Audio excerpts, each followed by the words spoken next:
السلام علیکم، آپ دیکھ رہے ہیں کے نیوز ایچ ڈی میں ہوں حارث علی شاہ گیلانی۔ چلتے ہیں آج کی اہم خبروں کی طرف۔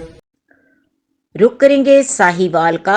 عمران خان کی 3 بڑی غلطیاں جو 22 کروڑ عوام کو فیس کرنا پڑ رہی ہیں، ہم انتشار کی طرف جا رہے ہیں۔ معروف سماجی شخصیت صدر آل پاکستان ٹریڈر شیخ اعجاز احمد رضا نے موجودہ حالات پر اپنی ہنگامی بیانات میں کہا۔ انہوں نے کہا کہ بکاؤ مال راجہ ریاض جیسے شخص کو اپوزیشن لیڈر بننے کا موقع دیا گیا اور خود اسمبلی چھوڑ دی۔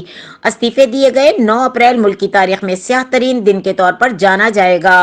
انہوں نے کہا کہ عدم اعتماد کی تحریک کی کامیابی کی صورت میں اپوزیشن بینچوں میں بیٹھ جاتے تو سپورٹس مین کی اسپرٹ، پنجاب اور پختونخوا کی اسمبلیاں توڑنا اور سسٹم سے باہر ہو جانا، 3 اسٹیبلشمنٹ اور امریکی کو باہمی سازش کے ساتھ جوڑنا اور اس کا اظہار کرنا، اور ایسا بیانیہ جس کی ملک سے ملکی بنیادیں ہل گئی ہیں، سیاسی عدم استحکام اور بحران اتنا شدید ہو گیا کہ جس سے ہر ادارہ تقسیم ہو گیا ہے۔ عدلیہ کی اعلانیہ تقسیم اس کا منہ بولتا ثبوت ہے۔ انہوں نے کہا کہ عمران خان کی ذات کو تو بڑا فائدہ یہ ہوا کہ وہ ون مین کی حیثیت سے سیاست میں بے تاج بادشاہ بن گئے ہیں، اس وقت بلندیوں کو چھو رہے ہیں، باقی معاشی